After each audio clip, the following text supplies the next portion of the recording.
Worst couple deaths ever. La Bianca murders.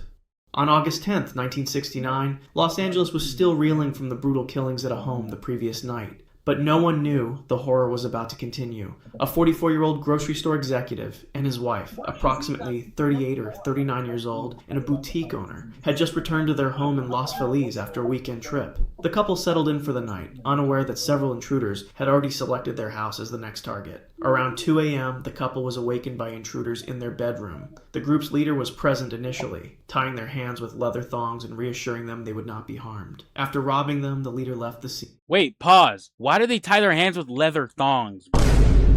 That's dead-ass weird, chat.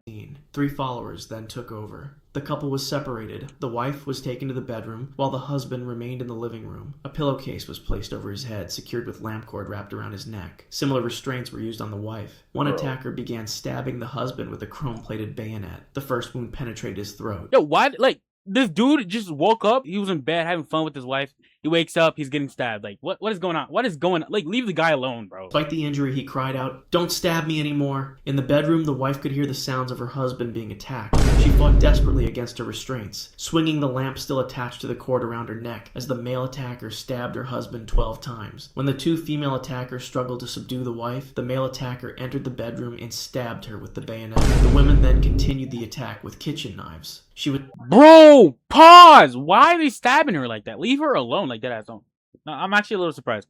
Why are they stabbing her like that, chat? She just heard her husband dying, and now they're going ready to stab her. Like, they didn't even give her a second to breathe, bro. Stabbed 41 times. Evidence later showed that many of these wounds were inflicted after death. The killers then carved the word war into the husband's abdomen and left a fork protruding from his stomach. They wrote, "Rot." What? That's weird. Why would they put a fork? I mean, out of anything, why a fork? That's just weird. Death to pigs, and helter-skelter in blood on the walls. The murderers were eventually caught and sentenced to life imprisonment after their death. Sentences were commuted when California temporarily abolished capital punishment. Wedding day crash. On July 22nd, 2016, what should have been the happiest day of their lives turned into a nightmare. A 58-year-old groom and his 57-year-old bride had married that morning at Leeds Register Office. After the reception, the newlyweds left with another married couple, close friends who had attended the celebration. The 63-year-old husband drove the Suzuki with the groom in the front passenger seat. The 60-year-old wife and the bride sat in the back. They were heading to Scarborough for a week's holiday along the A64 road. It was around 3:40 in the afternoon, with heavy but flowing traffic. The 4 traveled together toward their destination. Investigators later determined that the driver may have been momentarily distracted by something in the car. The car drifted across the center line, near Scampston Bridge. Oncoming was a 30... See, that's the problem right there, bro. They need to, like, start making old people take their driver's test, like, renew their driver's test every 5 years. Because there's no way, like, if this guy wasn't old, he would have probably noticed. He would have probably noticed, bro. Like, that ass. What? 8-ton truck driven by a truck driver. The truck driver saw the car cross into his lane about 10 meters ahead and slammed his was too short. In the seconds before impact, a witness following behind saw the collision happen. Evidence showed the car traveled quite a considerable distance over the white line. The driver did not brake. The car plowed into the front of the lorry. The impact was catastrophic. The Suzuki flipped onto its roof, the truck's massive weight crushing the passenger compartment. The car suffered catastrophic damage. All 4 wore seatbelts, but they were useless against such overwhelming force. The coroner later stated it was most unlikely anyone could have survived. Medical examiners determined— Really? It was most unlikely anybody could survive. Are we fucking serious? Like, no way. Like, dead ass. They're old ass. They're old people. They're in their 60s, bro. There's definitely no way they can survive. Like, you don't even have to say that. That's just common sense, bro. That all 4 died from multiple injuries. All 4 died at the scene. The groom, a former purchaser, and the bride, a former healthcare worker, were both from Leeds. The male driver, a conservation officer, and his wife, a well-known local artist from Scarborough, also perished. The coroner recorded verdicts of accidental death for all 4. The coroner ruled the truck driver was blameless, stating he was in no position whatsoever to avoid the catastrophic collision. No drugs or alcohol were involved. The coroner concluded that we will never know what caused the momentary distraction. Torture of an elderly couple. On April 14, 2013, the quiet community of Davis, California was shattered by a crime of unimaginable brutality. An 87-year-old retired attorney and musician and his wife, a 76-year-old pastoral associate, were asleep in their bedroom in a condominium on Cowell Boulevard. The couple was known for their community involvement and gentle demeanors. In the early morning hours of April 14th, a 15-year-old boy broke into their home by cutting a screen on a window. The teenager, who had a history of homicidal fantasies, moved silently through the house until... Wait! So he had a history of homicidal fantasies. And everybody knew that, but they still let him free, walk around in the community free. Like, what?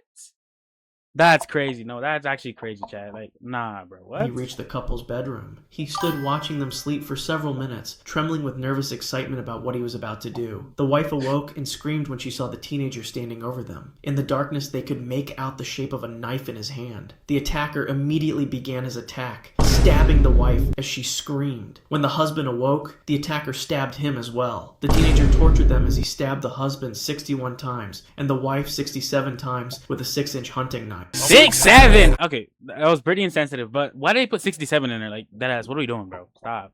The wife pleaded with him to stop as the teenager continued his assault. Blood soaked the bed sheets and splattered across the walls. The couple's cries became weaker as they lost blood, but the attack only intensified. After the killings, the attacker disemboweled and mutilated their bodies. He cut open their torsos and placed objects inside them. Okay, now this guy's just weird. Why'd he open them up, like, you know, like a zip case or whatever, and then put forks and paper in them?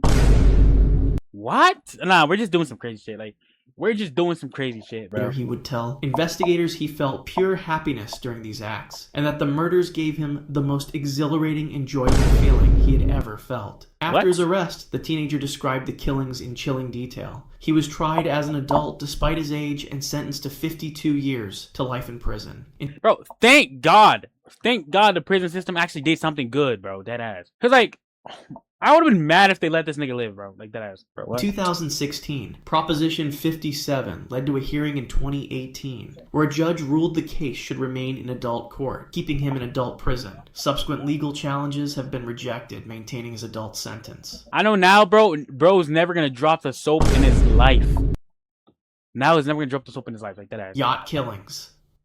On November 15th, 2004, a couple had decided to sell their 55-foot yacht, the Well-Deserved. The 57-year-old husband, a retired probation officer, and his 47-year-old wife, a homemaker, planned to move closer to their new grandchild in Arizona. They had lived aboard the yacht for several years, sailing along the California coast into Mexico. The prospective buyer, a former child actor on the show Mighty Morphin Power Rangers, arrived with an accomplice for a sea trial. The buyer's pregnant wife and their baby had attended an earlier meeting, which helped gain the couple's trust. The couple had no reason to suspect danger as they welcomed the visitors aboard their vessel near Newport Beach. Once the yacht reached open water, approximately 5 to 10 miles offshore, the situation changed abruptly. The buyer and his accomplice, along with another accomplice who had joined them, suddenly overpowered the couple. They forced the husband and wife to sign documents transferring ownership of the yacht and giving access to their bank accounts. The terrified couple had no choice but to comply, hoping cooperation might save their... Wait, no, did they have, like, knives or something? Or, like, a gun? Because, like, the couple could have just swam. They could have literally just swam back. At least try to swim, you know what I'm saying? Why did they just let it happen? Like, they were on the ocean. They could swim. Like, what are we doing, bro? What are we doing? Lives.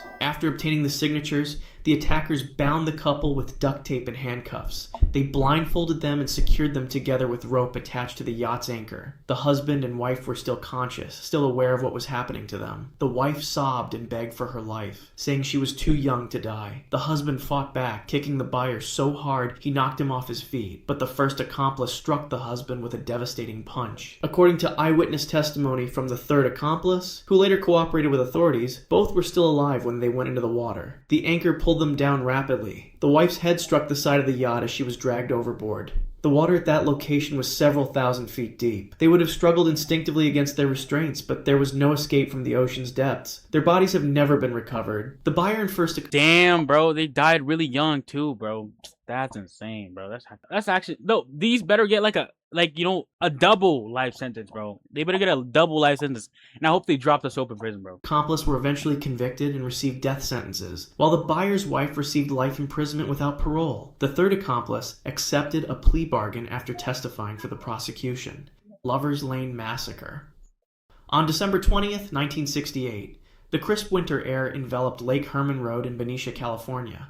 A 17-year-old Eagle Scout had borrowed his mother's Rambler for his first date with a 16-year-old junior at Hogan High School, known for her cheerful personality. The male teenager was a senior at Vallejo High School. Both were well-regarded students with promising futures. The couple had told their parents they were going to a Christmas concert at school, but like many teenagers, they sought privacy. They drove to a secluded turnout along Lake Herman Road, a popular spot for young couples. The area was dark, illuminated only by moonlight reflecting off the nearby lake. They parked at the turnout, believing they were alone. At approximately 11:15 p.m., a car approached and parked near them. The teenagers likely thought nothing of it at first, perhaps just another couple seeking seclusion. But moments later, a figure emerged from the vehicle and began firing at their car. The attacker fired shots into the Rambler, forcing the couple to exit. 10 shell casings. Nah, bro, like, who are their ops, bro? Who are their ops? Like, why is he just randomly shooting at them? Like, who are their ops, bro? Like, what the fuck? Would later be recovered from the scene. The male teenager was shot in the head behind his left ear as he emerged from the car. He collapsed, fatally wounded but still breathing. The female teenager managed to open her door and flee on foot. She made it 28 feet before the assailant fired his .22 caliber semi-automatic pistol. 5 bullets struck her back. She fell face down onto the gravel, dying at the scene. The male teenager was still alive when a passing motorist discovered them minutes later. He was unresponsive and died en route to the hospital. The entire attack had taken no more than 2 minutes.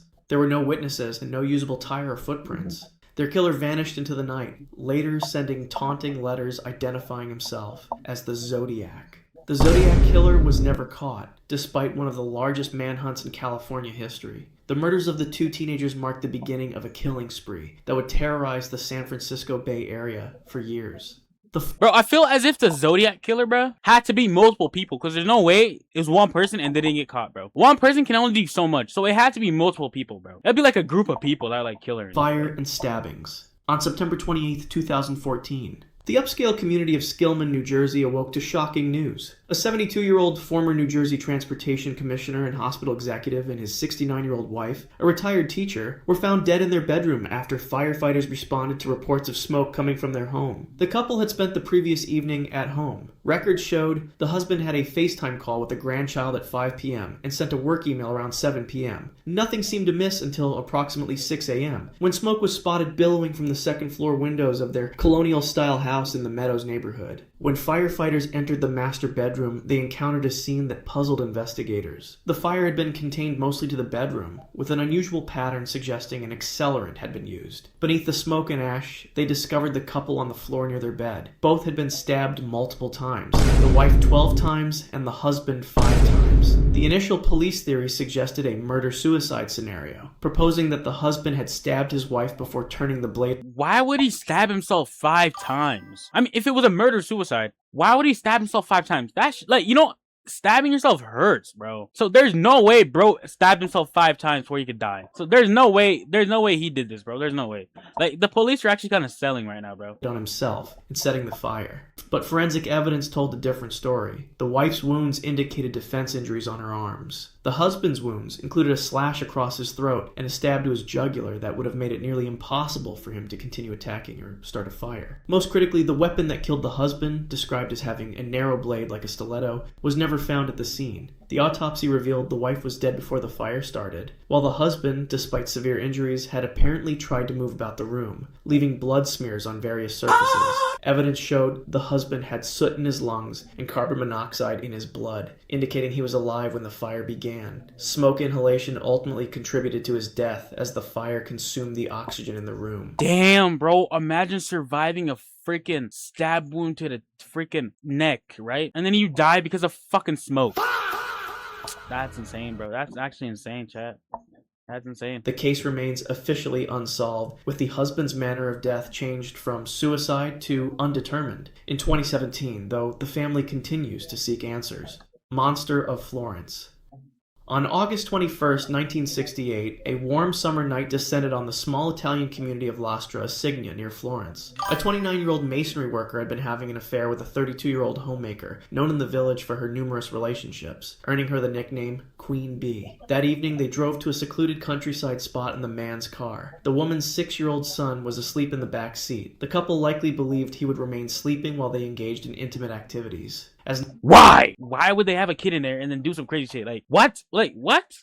Do they have no common sense? Like, not what? Yo, that's weird, bruh. That's freaking weird. Night fell, the couple was in their car in the isolated location. Around midnight, as the couple was together in the car, an assailant attacked. Without warning, the attacker approached the car and produced a .22 caliber Beretta. The man barely had time to register the threat when the stranger fired, killing him. The woman was also shot multiple times and killed. The sound of the shots was partially muffled by the isolated location, but they were loud enough to wake the child in the back seat. The child witnessed the aftermath of his mother's murder. The male victim died almost immediately, and the woman also succumbed to her wounds. The killer chose not to harm the boy. In a strange turn of events, accounts vary about what happened next. Yo, at least bro did not kill the kid, bro. He was like, I'm a murderer, but I'm not a monster. Like that. At least he didn't kill the kid, bro. The boy appeared at a nearby farmhouse around 2 a.m., roughly a mile from the crime scene. When asked about the incident, the child told the occupant that his father was sick at home and that his mother and uncle were dead in the car. His testimony would later change multiple times during police interrogations. The woman's husband was convicted of the murders in 1970 and sentenced to 14 years in prison. However, this became the first of 16 murders attributed to the Monster of Florence, a killer who was never conclusively identified despite decades of investigation. Oh. In 1982, ballistics tests revealed that the same weapon had been used in subsequent double murders committed while the husband was imprisoned, connecting this case to a serial killer who terrorized the Florence area until 1985. Bro, not gonna lie, the police were actually kind of bad in that time, bro. Because they're always convicting the wrong person, bro. How? Always the wrong person, I swear, bro. Like, lock in, cop. Ex-wife's revenge. On November 5th, 1989, in the upscale neighborhood of Marston Hills in San Diego, a 44-year-old medical malpractice attorney and his 28-year-old legal assistant turned wife were asleep in their bedroom.